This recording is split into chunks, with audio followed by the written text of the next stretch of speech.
Bueno, vamos a leer algunos versículos. Le voy a pedir al hermano Ramón si puede buscar Isaías capítulo 45, versículo 7. Mario, ¿puedes buscar Amós capítulo 3, versículo 6? Y le voy a pedir a la hermana Graciela si puede buscar Lamentaciones capítulo 3. Lamentaciones capítulo 3, versículo 38. Bueno, vamos a hablar en esta mañana de algo que tiene que ver con la soberanía de Dios, ¿sí? Nosotros creemos que nuestro Dios es un Dios soberano. Ahora, ¿qué entendemos nosotros por soberano? ¿O a qué nos referimos nosotros cuando decimos que Dios es un Dios soberano? Escucha sus respuestas, sus opiniones. Que tiene poder y control sobre todo. Muy bien. ¿Algo más? Que es dueño de hacer lo que Él quiera o no hacerlo. Bien. Que es dueño de hacer lo que Él quiera o no hacer. Bien. Bueno, eso es ser soberano, ¿sí? El único que es soberano absoluto sobre todo lo que existe es Dios. Y Dios es dueño de hacer lo que Él quiera, como dice Roberto, tanto lo bueno como lo malo. Es decir, no es que Él obre mal, pero muchas cosas pueden resultar o pueden parecernos a nosotros malas cuando tenemos que experimentarlas. Pero lo que nosotros tenemos que entender es que tanto lo bueno como lo malo que puede llegar a nuestra vida, tanto lo bueno como lo malo que ocurre en el mundo, todo proviene de parte de Dios, ¿sí? Isaías 45:7, ¿qué dice, hermano? Que formó la luz y creó las tinieblas, creó la paz, creó la universidad y adversidad. Yo, Jehová, soy el que hago todo esto. Fíjense que dice que Dios hace todo. ¿Qué cosas menciona? La luz, las tinieblas, la paz y la adversidad. Amós capítulo 3, versículo 6. Que dan alarma en la ciudad sin que el pueblo se alborote, pasa algo malo en la ciudad, pero el Señor no alborote. ¿Pasa algo malo en la ciudad sin que el Señor no lo haya de alguna manera producido? No, todo ocurre siempre bajo la soberanía de Dios. Y Lamentaciones capítulo 3, versículo 38. Lamentaciones 3:38. 38. De la boca del Altísimo no sale lo malo y lo bueno. Es una pregunta, ¿no? Dice, ¿no sale acaso de la boca del Altísimo lo malo y lo bueno? Estos versículos entonces nos hablan de la soberanía de Dios y cómo Dios tiene control de todo, tanto de lo bueno como de lo malo, ¿sí? Nosotros muchas veces estamos muy gozosos y agradecidos por las bendiciones que recibimos de parte de Dios. Pero nos cuesta afrontar y enfrentar las adversidades que vienen de parte de Dios. Nosotros estamos en un tiempo de pandemia, un tiempo que pocas veces se ha vivido en la humanidad, si bien ha ocurrido y ha habido incluso pandemias más terribles que la que estamos experimentando ahora, pero incluso esta pandemia que está ocurriendo ahora no escapa del control y de la soberanía de Dios. Esta pandemia no es algo que se le haya escapado de los planes a Dios. Esta pandemia no es algo que sea absolutamente controlado por el ser humano. Todo proviene de alguna manera de Dios. Y nosotros hoy vamos a hablar de las situaciones negativas por las cuales muchas veces nosotros tenemos que atravesar. Y estas situaciones las vamos a llamar situaciones de tormenta. ¿Por qué? Porque vamos a leer un pasaje que tiene que ver con los discípulos cuando enfrentaron una tormenta. Y vamos a leer ese pasaje en Marcos, ¿sí? Marcos nos narra dos situaciones de tormenta. Por un lado en Marcos capítulo 4 y por otro lado en Marcos capítulo 6. Hermanos, yo recuerdo que la última vez que estudiamos la tormenta de Marcos capítulo 4, ese mismo día después de haber estudiado la tormenta, acá en la iglesia se nos voló el techo. ¿Sí? Así que por las dudas se ponen los cascos, protección, ¿sí? Hoy vamos a leer la tormenta que se narra, o una situación también de tempestad en el mar que se narra en Marcos capítulo 6. ¿Sí? Así que vamos a ir a Marcos capítulo 6, versículo 45. Vamos a leer desde el 45 al 52. Dice así: enseguida constriñó a sus discípulos a subir a la barca e ir delante a la otra orilla hacia Betsaida, mientras él despedía a la multitud. Y después de despedirse de ellos fue al monte a orar. Llegada la noche, la barca estaba en medio del mar y él solo en la tierra. Y viéndolos fatigados de remar, porque el viento les era contrario, hacia la cuarta vigilia de la noche, llegó a ellos andando sobre el mar, e hizo ademán de pasarlos. Pero ellos, viéndolo sobre el mar, pensaron: es un fantasma, y gritaron, porque todos lo vieron y se asustaron. Pero enseguida él habló con ellos, les dice: tened ánimo, yo soy, no sigáis temiendo. Y subió junto a ellos en la barca, y se calmó el viento, y se asombraban en gran manera, pues no habían entendido lo de los panes, sino que su corazón estaba embotado. Hermanos, en nuestra vida muchas veces vamos a enfrentar adversidades.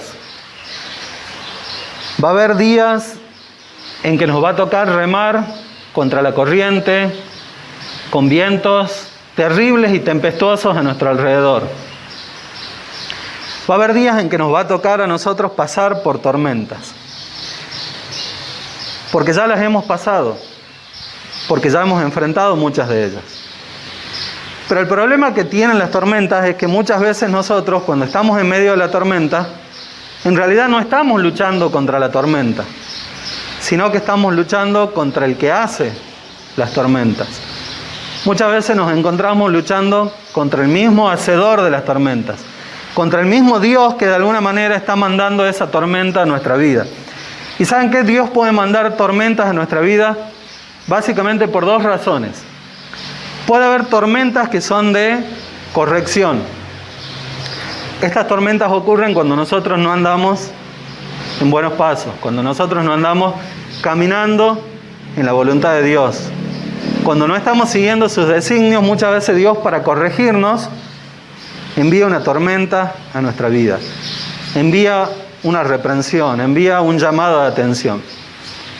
Pero también están las tormentas que son tormentas para bendición, cuya finalidad es perfeccionarnos a nosotros, cuya finalidad es hacernos mejores, cuya finalidad es formar nuestro carácter, cuya finalidad es fortalecer y forjar aún más nuestra fe.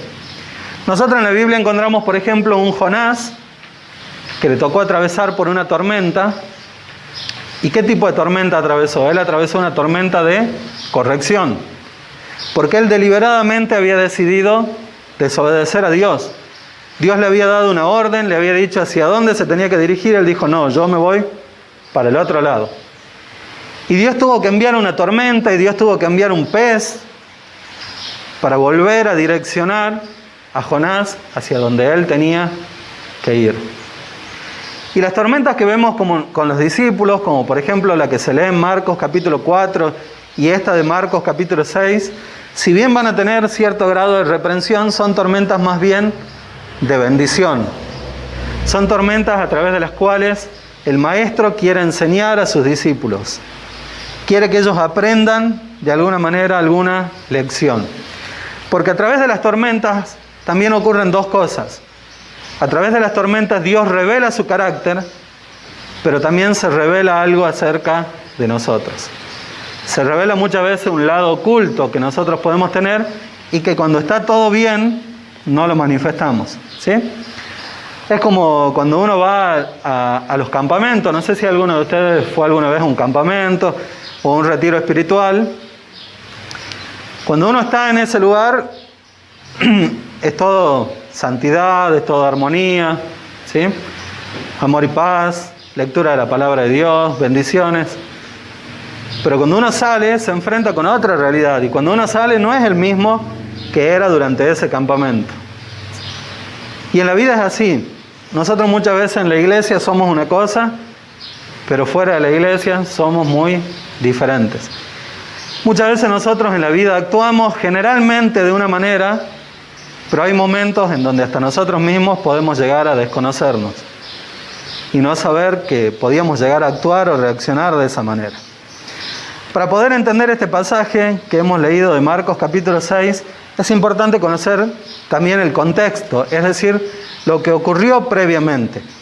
Y antes de que ocurra esto que leímos acerca de lo que ocurre en el mar, nosotros nos vamos a encontrar desde el versículo 30 hasta el versículo 44 con un milagro maravilloso y asombroso de parte de Dios. Un milagro a través del cual Jesús demostró que ante la necesidad, Él es el que puede suplirla. Eso Jesús les estuvo enseñando momentos antes a sus discípulos. Pero ¿cómo venían los discípulos? Fíjense, vamos a leer el capítulo 6, versículos 30 y 31. Los apóstoles se reúnen con Jesús y le cuentan todo cuanto habían hecho y cuanto habían enseñado. ¿Por qué? Si leemos anteriormente aún, Jesús había comisionado a los discípulos y los había enviado a recorrer las aldeas, a ir anunciando el reino de Dios. Y ellos estuvieron caminando bastante, entonces volvieron cansados y volvieron con hambre y con sed. Por eso dice el versículo 31, y les dice, vosotros solos, venid aparte a un lugar solitario y descansad un poco, porque eran muchos los que iban y venían y ni para comer tenían tiempo. Y se fueron en la barca a un lugar aparte y solitario. Pero muchos lo vieron yéndose y los reconocieron. Y a pie desde todas las ciudades concurrieron allá y llegaron antes que ellos. Fíjense que Jesús quería que los discípulos descansen, le dijo vayan, descansen, estuvieron andando mucho. Pero había ya una multitud que empezaba a seguir a Jesús. Y cuando la multitud lo vio a los discípulos que se iban en una barca, ellos se adelantaron y se fueron caminando y llegaron antes al lugar donde ellos iban a ir a descansar. Y dicen que eran como 5.000 hombres y que aproximadamente deben haber sido 7.000, 8.000 o más personas si contamos a las mujeres y a los niños. Y llegaron todos. Y cuando Jesús los vio, dice que tuvo compasión de ellos. Dice que sintió compasión. Esa palabra compasión que aparece allí es como algo que se te estruje en los intestinos, ¿sí?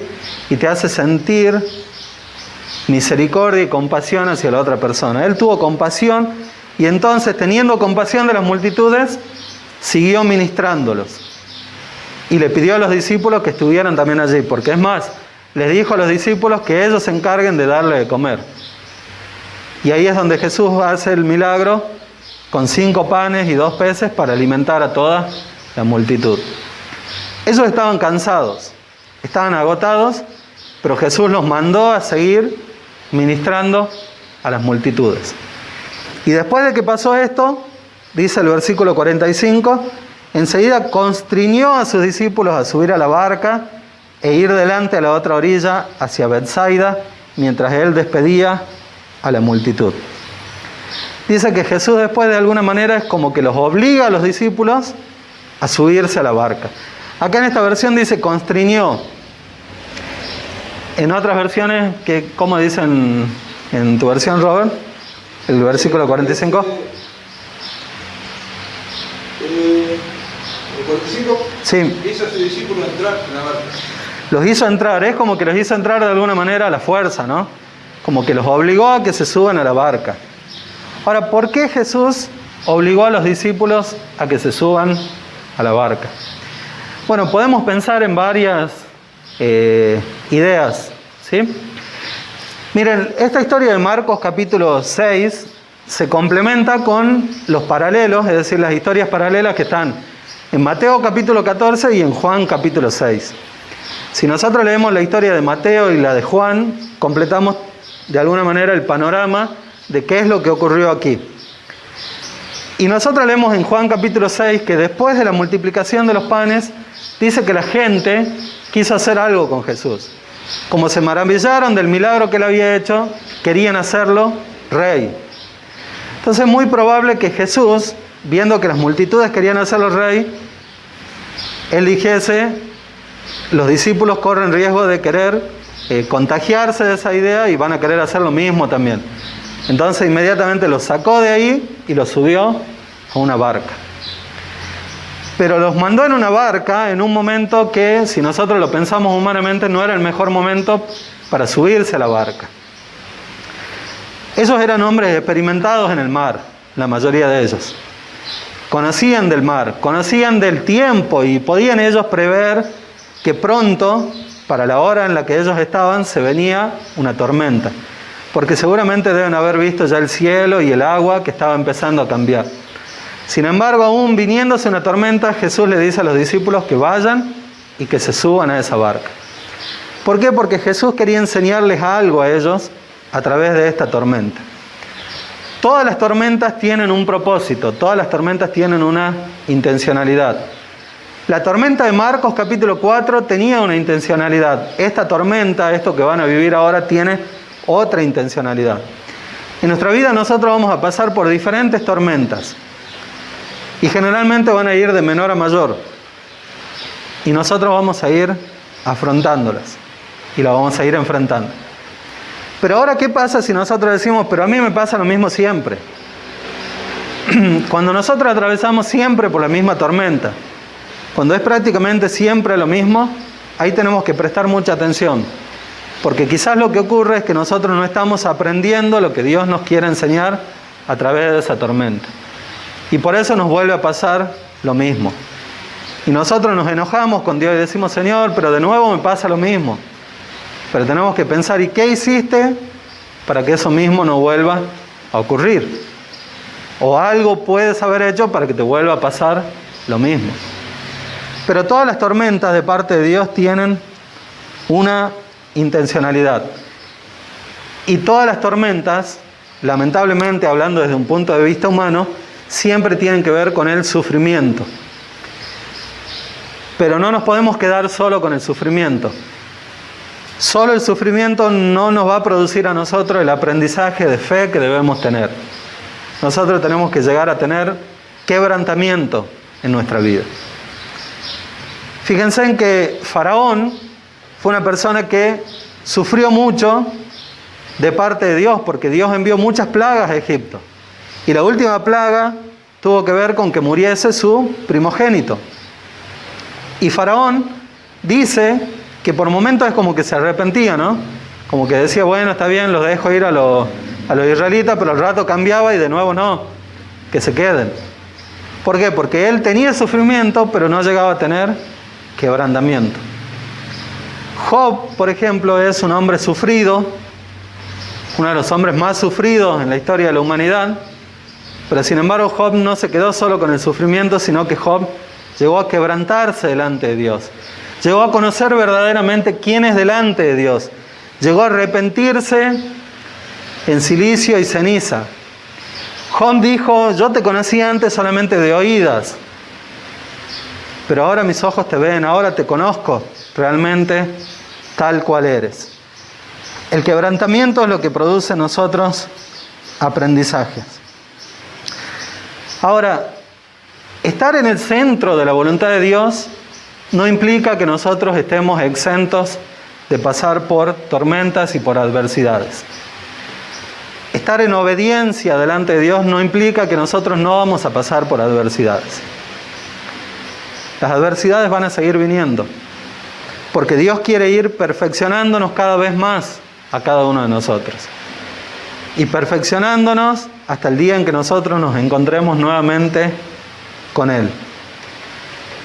Estar en el centro de la voluntad de Dios no nos garantiza no sufrir, pero sí nos garantiza, si nosotros estamos en el centro de su voluntad, que podamos sentir y reconocer el propósito de Dios, que podamos encontrar satisfacción aún a pesar de la adversidad y que podamos sentir aún gozo a pesar de la adversidad. Fíjense que el apóstol Pablo, él decía que él se sentía gozoso a pesar de todo lo que le pasaba. ¿Qué cosas experimentó Pablo? ¿Se acuerdan? Fue encarcelado, fue golpeado, fue apedreado, fue azotado, pasó por tormentas en el mar también. Es decir, le pasó de todo, pero sin embargo él era alguien que aún en medio de las adversidades, aún estando en prisiones, él podía gozarse en Dios. Dios quería enseñarle algo a sus discípulos. Dice el versículo 46. Y después de despedirse de ellos fue al monte a orar.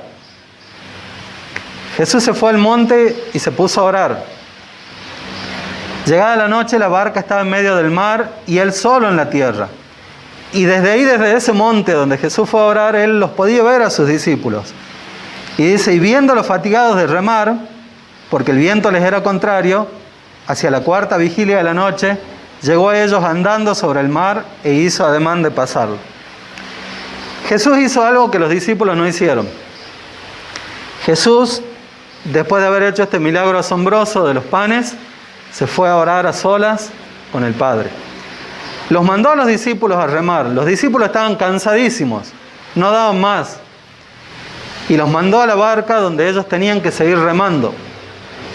Y tenían que remar contra viento, olas y todo lo que había allí. Y fíjense, si nosotros hacemos una lectura, les digo nuevamente, de los 3 pasajes estos, entre Marcos, Mateo y Juan, vamos a ver que aproximadamente ellos se subieron a la barca a las 5 o 6 de la tarde y se encontraron con la tormenta tipo 3 de la mañana. Es decir, que llevaban bastantes horas remando. Y ellos en ningún momento dejaron de remar. Ellos seguían insistiendo con remar y remar, ¿sí? Hay una frase que dicen en Argentina que cuando algo es difícil, dice eso como remar en dulce de leche, ¿sí? Bueno, ellos estaban remando en dulce de leche. No podían avanzar mucho porque también ahí nos habla de la distancia que recorrieron en Juan y no fue una gran distancia. Pero seguían remando. Hay momentos, hermanos, en que nosotros tenemos que aprender a orar más y a remar menos. Porque ellos no dijeron, y no se lee acá, que en ningún momento se hayan puesto a orar. Seguían remando. Entonces, ¿qué hizo Jesús? Dice que los vio que estaban en problemas y se acercó a ellos. Pero Jesús no tuvo mejor idea que acercarse a ellos ¿cómo? Caminando sobre las aguas. Algo que obviamente solo Dios podía hacer. Y cuando llegó y ellos lo vieron, dice el versículo 49, pero ellos viéndolo caminar sobre el mar, ¿qué pensaron?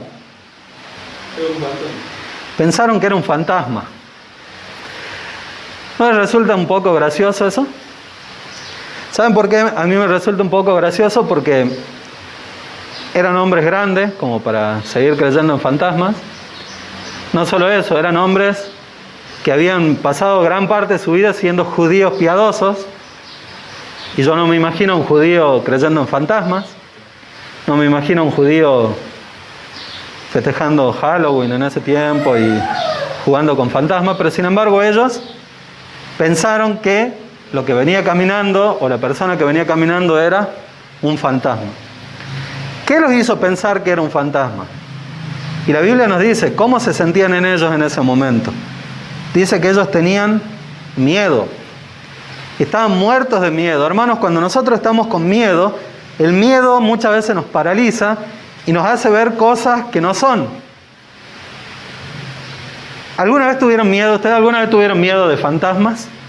Nosotros estamos acá en una zona donde uno, y sobre todo cuando no está en la fe, obviamente, mucha gente cree en los duendes, cree en, no sé, un montón de cosas, ¿no? La Llorona y cosas por el estilo.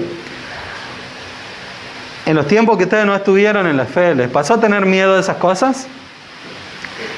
Sí, ¿verdad? Y si no, mínimamente, cuando éramos niños, le teníamos miedo por lo menos a la oscuridad, la mayoría de nosotros. Al cuco, como dicen, ¿no? ¿Y por qué teníamos miedo? Porque en la oscuridad, nosotros cuando se empieza a aclarar un poquito, no vemos los colores, pero empezamos a ver sombras. Nosotros le empezamos a dar formas a las sombras. Y generalmente no es la mejor forma, ¿no? Si es un niño, le ve forma de monstruo. Y está una ropa colgando ahí, nos imaginamos ahí un ser espectral que está dentro de nuestro cuarto. Pero siendo adulto, el miedo sigue siendo lo mismo en nosotros. El miedo sigue deformándonos la forma en que nosotros vemos la realidad. Y nos hace ver las cosas de una manera incorrecta. Y donde nosotros podríamos estar viendo a Dios, estamos viendo cosas que no son. Estamos viendo fantasmas como lo estaban viendo los discípulos. Por eso Jesús se acerca a ellos y les dice en el versículo 50, porque todos lo vieron y se asustaron, pero enseguida él habló con ellos. Les dice, tened ánimo, yo soy, no sigáis temiendo. Y ahí va a usar estas famosas 2 palabras, que son poderosísimas para todo judío.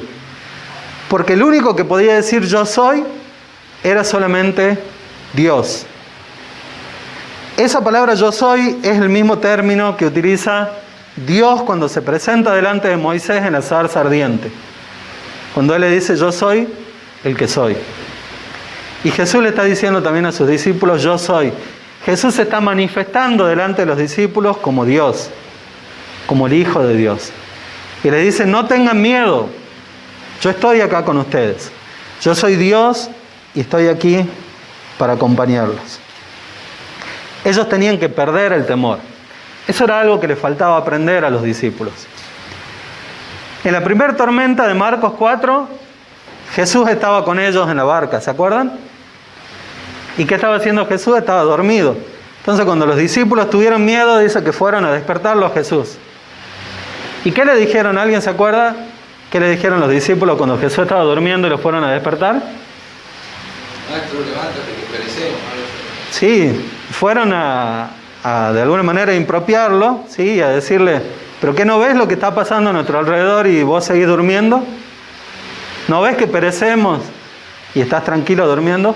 Porque saben que las tormentas, además de producir muchas veces temor en nosotros, también producen ira, producen enojo y nos hacen decir cosas que de otra manera no las hubiésemos querido decir. Acá en el versículo 48 dice que ellos gritaron. Pensaron que era un fantasma y gritaron. No dice que gritaron. Y gracias a Dios que no pusieron lo que ellos gritaron, ¿no? El temor nos hace a veces a nosotros decir cosas que no debiéramos decir. Y muchas veces nosotros cuando pasamos por situaciones difíciles tendemos a enojarnos con Dios. Y le decimos a Dios, pero Dios, ¿no ves lo que me estás pasando? ¿No te das cuenta por lo que estoy sufriendo, lo que estoy viviendo? Y nos enojamos con Dios. Y nos molestamos. Y tenemos miedo. Y estamos turbados. Y estamos viendo las cosas como no son. Y estamos prestando atención a las olas, al mar, al viento. Y no nos estamos concentrando en Dios. No nos estamos concentrando en aquel que es capaz de suplir toda necesidad, porque ellos lo habían aprendido momentos atrás. No nos estamos enfocando en aquel que es capaz de curar enfermedades, porque Él ya se los había mostrado. No nos estamos enfocando en aquel que es capaz de controlar el viento, el mar, porque aún ellos le obedecen. Y Job dice que el único al cual le pueden obedecer el viento y el mar es a Dios. Y no estamos viendo que Jesús es Dios y que Él está al control de la situación. Y que aunque tengamos que atravesar esa tormenta y que aunque tengamos que atravesar esa dificultad, Él sigue siendo el que está al control. Ellos lo único que hicieron ante la tormenta fue remar y remar. Y eso es lo que muchas veces nosotros hacemos, intentar resolver las cosas a nuestra manera. Y las tormentas lo que hacen muchas veces es mostrarnos a nosotros la insuficiencia de nuestra propia autosuficiencia. Porque nosotros creemos que lo podemos todo y que todo lo podemos solucionar con nuestras propias fuerzas. Pero las tormentas nos enseñan que no depende de nuestras fuerzas. Depende de las fuerzas de Dios. Tenemos que dejar de ser autosuficientes. Y esta tormenta en particular también nos muestra que Jesús o Dios se puede presentar a nosotros de maneras que nosotros no nos imaginamos. O de maneras que quizás no las esperamos. Jesús se le apareció a ellos caminando sobre el agua. A veces pasa que, por ejemplo, estamos orando, tenemos una necesidad, no tenemos trabajo, por ejemplo. Y oramos y le pedimos a Dios y clamamos a Dios que nos consiga un trabajo. Y no aparece el trabajo. Pero sin embargo aparecen hermanos, llega un hermano y dice, hermano, mira, Dios ha puesto en mi corazón que te ayude con esta ofrenda, que te ayude con este diezmo, que te ayude con esta mercadería, que te ayude con esto, con lo otro. Y saben que muchas veces nosotros no nos damos cuenta que esa es la forma en que Dios nos está respondiendo en ese momento. Y hasta seguimos enojados con Dios y decimos, te estoy pidiendo trabajo, ¿no? Que me mandes un hermano que me ayude. Porque nosotros tenemos una forma a través de la cual queremos que se hagan las cosas Y muchas veces esa no es la forma, ¿sí? Nosotros tenemos que confiar en Dios. Y vamos a ver algo más, pero para ello nos vamos a ir a Mateo, donde vamos a leer allí, porque allí hay un personaje que también nos va a enseñar algo. Mateo capítulo 14, además de mostrarnos esta situación que vivieron los discípulos, nos va a hablar de un personaje muy particular, de un discípulo muy particular, y ese discípulo es Pedro. Fíjense en lo que dice el versículo 28. Pedro entonces, Mateo capítulo 14, versículo 28. Pedro entonces respondiendo le dijo: Señor, si eres tú, manda que vaya hacia ti sobre las aguas. Y él dijo: ven. Y bajando de la barca, Pedro anduvo sobre las aguas y fue hacia Jesús. Pero al ver el viento tuvo miedo y comenzó a hundirse. Y gritó diciendo: Señor, sálvame. Al instante Jesús, extendiendo la mano, trabó de él y le dice, ¿cómo dicen sus versiones? Hombre de poca fe. Hombre de poca fe. Acá dice falto de fe. ¿Por qué dudaste? Pedro, ustedes vieron que Pedro siempre era muy temperamental, impulsivo, ¿sí? Muchas veces hablaba hasta más de la cuenta, o reaccionaba como no tenía que reaccionar, y bueno, es algo que Dios tuvo que ir enseñándole y moldeándolo, ¿no? Y acá a Pedro se le ocurre decirle que quería hacer lo mismo que Jesús. Lo vio caminando sobre el agua y dijo: yo también quiero hacer eso. Y Jesús le dijo: bueno, ven hacia mí. Pedro se bajó de la barca e increíblemente, para él y me imagino que para sus discípulos, empezó a caminar sobre las aguas. Y es algo maravilloso, porque él lo hizo por fe. Y él estaba centrado en Jesús y empezó a caminar sobre las aguas. ¿Alguno de ustedes caminó alguna vez sobre las aguas? Y no creo que lo haga tampoco, ¿no? Pero debe ser algo increíble, ¿no? Poder hacerlo. Pero sin embargo, él lo estaba haciendo por fe, lo estaba haciendo porque tenía los ojos puestos en Jesús. Pero dice que de repente pasó algo. En el versículo 30 dice: pero al ver el viento, tuvo miedo y comenzó a hundirse. Él dejó de mirar a Jesús y empezó a prestarle atención al viento. Empezó a prestarle atención a la tormenta. Hubo una distracción en Pedro. Y esa distracción lo hizo perder la fe. Lo hizo tambalear en la fe y lo hizo hundirse. Hermanos, en nuestra vida cristiana también nosotros nos vamos a enfrentar muchas veces a distracciones. Nos vamos a enfrentar a seducciones. Las seducciones en realidad tienen que ver con nuestra propia naturaleza pecaminosa, que nos seduce y que nos lleva a alejarnos de Dios. Pero también va a haber otras cosas que nos van a distraer y que nos van a alejar de la voluntad de Dios. Y cuando nosotros teníamos que estar haciendo algo, nos van a querer llevar para otro lugar. Y ustedes saben que las distracciones muchas veces pueden llegar a ser fatales. Cuando uno va manejando un auto, sabe que tiene que estar concentrado en el camino, ¿sí? Porque cualquier otra distracción puede producir un accidente. Suena el celular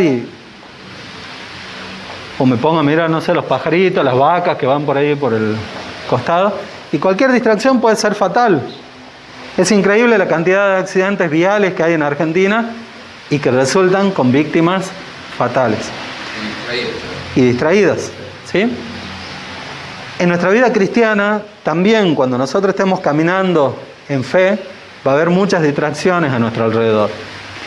Y las distracciones siempre nos van a jugar una mala pasada y pueden llegar a ser fatales para nuestro crecimiento en la fe. Por eso es que nosotros tenemos que ver siempre dónde están nuestros ojos. ¿Los ojos de Pedro estaban puestos en Jesús o estaban puestos en lo que ocurría alrededor? Pedro se concentró más en el viento, en las olas, y dejó de prestarle atención al que controla los vientos y al que controla las olas. Pedro empezó a prestarle atención a la tormenta y no le prestó atención al que estaba haciendo o produciendo la tormenta. Pero este versículo también nos enseña algo muy importante que debemos tener en cuenta. Jesús responde al clamor de Pedro. Cuando Pedro le dice a Jesús: en el versículo 30, Señor, sálvame, dice el versículo 31, al instante Jesús extendiendo la mano, lo levanta. ¿Sí?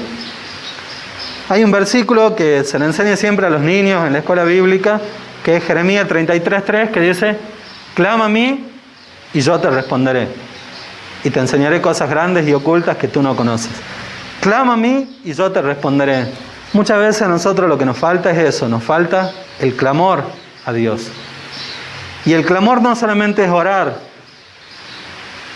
sino que es algo que sale de lo profundo de nuestro ser, con angustia, demostrando nuestra insuficiencia y demostrando que solamente Dios puede hacer algo para salvarnos y para rescatarnos.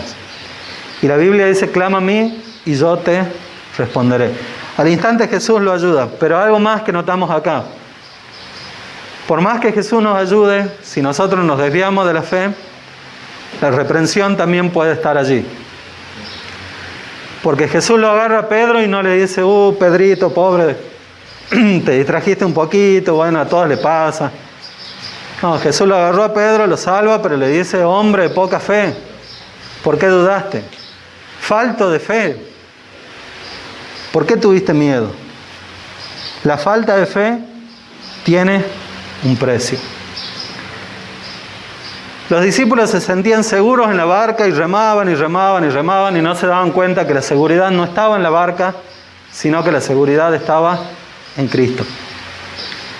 Y así es, queridos hermanos, nuestra seguridad está en Cristo. Hermanos, en este tiempo de pandemia es muy recomendable, y la Biblia también dice que nosotros tenemos que ser cautos, que nosotros tenemos que ser precavidos. Nosotros no podemos andar tentando y haciéndonos los inmortales, ¿sí? Sino que tenemos que ser sabios y tenemos que cuidar nuestro cuerpo. ¿Y cómo lo cuidamos? Con higiene y cumpliendo con los protocolos que existen hoy en día. Protocolos de usar alcohol en gel, de usar barbijo, de mantener la distancia social. Tenemos que cumplir con eso, tenemos que ser precavidos. Pero no es el barbijo, no es el alcohol, el gel, en lo cual nosotros tenemos que poner nuestra confianza y nuestra seguridad. No es el quedarnos en la casa en lo cual nosotros tenemos que poner nuestra seguridad. Nuestra seguridad está puesta solamente en Dios. Y Dios es soberano. Y tenemos que confiar en que tenemos un Dios soberano, que Él sabe lo que hace. Y que nada escapa de su control. Nada escapa de lo que Él hace y de lo que Él quiere hacer en nuestras vidas. Los discípulos tenían que prepararse porque en la primera tormenta Jesús estuvo con ellos. En la segunda tormenta Jesús estuvo lejos mirándolos. Pero después iban a venir tormentas peores. Iban a venir tormentas emocionales cuando ellos se enteraron que Jesús había muerto. Y fueron 3 días terribles para ellos. Y después Jesús resucita y se encuentran con Cristo. Y no terminó allí, porque después venían más tormentas. Empezaron a venir tormentas de persecución. Y Jesús ya no estaba allí para darles la mano ni para levantarlos físicamente. Jesús ya no estaba tan cercano como antes. Sí estaba de alguna manera. Pero además Él ya los había preparado para que ellos pudieran enfrentar este tiempo. Si Jesús no lo hubiese preparado a través de esas pruebas, ellos a la primera de persecución terminaban todo y el cristianismo desaparecía. Y nosotros hasta el día de hoy tenemos la palabra de Dios, tenemos el Nuevo Testamento, porque fue resguardado por sus discípulos, porque fue resguardado por las personas a las cuales Dios inspiró para que escribiesen su palabra. Los discípulos aprendieron en esta tormenta. Fíjense en Marcos capítulo 4. ¿Alguien se acuerda qué fue lo que dijeron al último los discípulos cuando pasó la tormenta? Si no se acuerdan, busquemos en Marcos capítulo 4 y vamos a ver. ¿Alguien se acuerda? ¿Quién es este que abre el viento y el mar le obedece? Fíjense que después de que Jesús calmó el viento y las aguas, ellos se seguían preguntando, ¿quién es este? ¿Quién es este que aún el viento y el mar le obedecen? Todavía no lo estaban conociendo completamente. Empezaban a tener una idea. acerca de que Él era el Hijo de Dios, pero todavía no lo conocían completamente.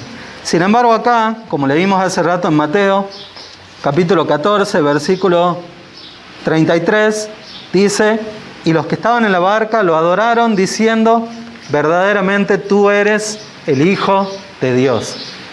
Ahora sí, en esta nueva tormenta, ellos llegaron a reconocer que Él era verdaderamente el Hijo de Dios, que Él era verdaderamente Dios.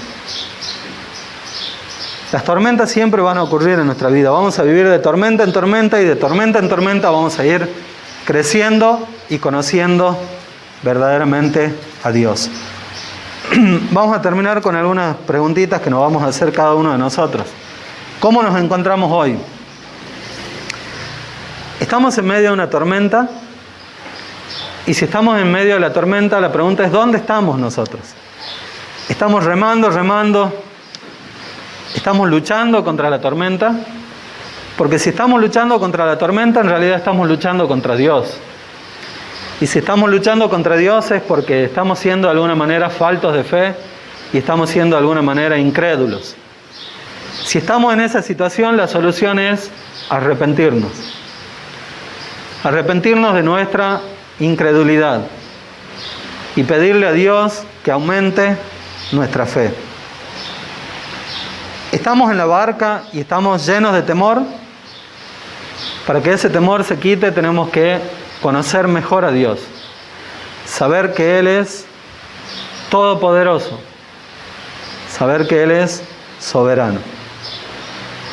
Estamos fuera de la barca, pero con miedo, porque nos estamos hundiendo. Clamemos a Dios, como lo hizo Pedro. Clama a mí y yo te responderé.